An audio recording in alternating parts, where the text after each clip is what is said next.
ମୁଁ ପୃଥ୍ୱୀରାଜ ପାତ୍ର, ଗ୍ରାମ କବାଟବନ୍ଧ, ଜିଲ୍ଲା ଯାଜପୁର। ମୋର ଅକ୍ଟୋବର ମାସ 2022 ମସିହାରେ ବାଁ ହାତଟା ବିନ୍ଧିଲା।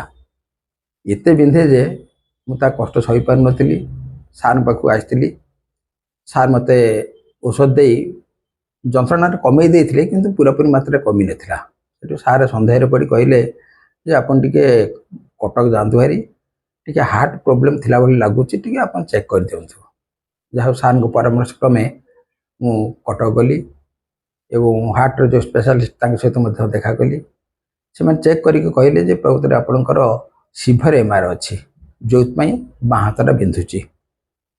ତାପରେ ସେ ମୋତେ ଅପରେସନ୍ ପାଇଁ ମଧ୍ୟ ପରାମର୍ଶ ଦେଉଥିଲେ, କିନ୍ତୁ ମୁଁ ଟିକେ ଅପରେସନ୍ ପାଇଁ ଚାହିଁଲିନି। ମୁଁ ଭାବିଲି ଯେ ମୋର ତ ଫ୍ୟାମିଲି ବନ୍ଧୁ ଯେ ସ୍ପନ୍ଦନର ଡକ୍ଟର ଶ୍ରୀଯୁକ୍ତ ରାଉତ ମୋର ଅତି କ୍ଲୋଜ୍। ମୁଁ ସାର୍ଙ୍କୁ ଆଗେ ଖବର ଦିଏ। ସାର୍ ଯଦି କହିବେ ଯେ ଅପରେସନ୍ କରନ୍ତୁ, ମୁଁ ତାହେଲେ କରିବି।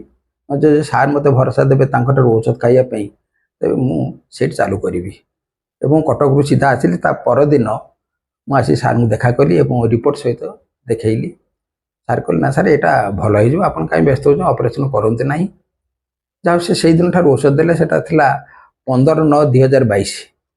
ତା ପରଠାରୁ ମୁଁ ଔଷଧ ଖାଇଲା ପରେ 10-15 ଦିନ ପରେ ମୋର ହାତ ବିନ୍ଧା କମି ଯାଇଥିଲା ଏବଂ ଧୀରେ ଧୀରେ ପୁରା ଜିରୋ ହେଇଗଲା। ଏବେ ତ ଆଜିକି ମୁଁ ଭାବୁଛି ବର୍ଷେ ହେଇଯିବ ମୋର ସେ ଡିଜିଜ୍ ଥିଲା କି ନାହିଁ ମୁଁ ଆଉ ମନେ ପକାଇ ପାରୁନାହିଁ। କିନ୍ତୁ ଔଷଧ ସାର୍ କହିଛନ୍ତି ଯେ ଏଟା ଟିକେ ରେଗୁଲାର ଖାଉଥାନ୍ତୁ। ଚାଲିଛି ମୋର ଔଷଧ, ଖୁବ୍ କମ୍ ପଇସା, ପୁଣି ବେଶୀ ପଇସା ନୁହେଁ। ଆଉ ଯାହା ହଉ ଏପର୍ଯ୍ୟନ୍ତ ମୁଁ ଆଉ ସେ ଡିଜିଜ୍ ଅଛି ବୋଲି ମନେ ପଡ଼ୁନି, କେବଳ ଟିକେ କଣ୍ଟିନ୍ୟୁସ୍ କହି ଯେଉଁ ଔଷଧଟା ଖାଉଛି ବୋଲି ମୋର ମନେ ପଡ଼େ।